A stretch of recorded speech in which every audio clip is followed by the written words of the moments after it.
When you talk about that time frame of being kind of the fall of 91, it was kind of the peak in a lot of ways for all three of your bands, but right around the corner was lurking the monster known as grunge and Nirvana. It's amazing how close this tour was to that style of music just completely taking over everything. I remember when we were in LA on the Warrant tour, which was one of the last stops.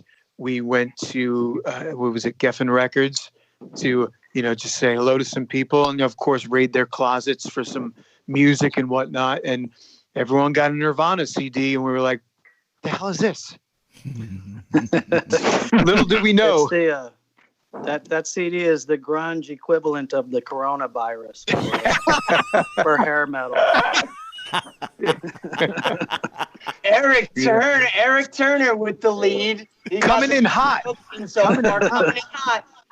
That was our coronavirus, boys. Yeah. Isn't there a story, Eric, if I recall reading probably, I don't know, somewhere where you guys went into the record company where, one time you went there, had a Warrant picture on the wall, and then the next time you went, it was basically a Pearl Jam picture on the wall or something on those lines?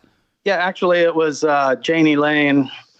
Rest in peace, brother. He would go to visit Donnie Einer in New York, and so the first year he went, they had the Dirty Rotten poster in his office above his desk or whatever. And then second year he went again for the same meeting, whatever, and Cherry Pie was up there.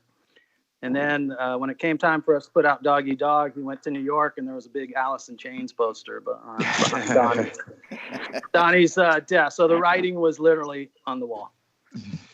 As a Firehouse contributor here, Epic Records was a label we were lucky to be on, and Pearl Jam was on our label, or we were on their label, or whatever you want to call it. And we went up to the office when we released our second record, and that's what happened. Was the Pearl Jam record was on the wall, and we, just like PJ said, we got a bunch of the CDs that they gave, and they gave us that CD, and what's weird about that record is that nothing really happened with that record. It was out for 10 months before it, they had a single that was released that it hit, and we listened to it and we were like, yeah, it's pretty cool, Yeah. But a little quick story too regarding Alice in Chains. It was on our first album, and we were playing in Seattle, and our publisher and our record label asked us if we would put a band called Alice in Chains on the bill. They're all going to fly out from New York and want to see them play live. Do you mind putting them on your show? Because we were playing at like the Paramount Theater or something like that in Seattle. So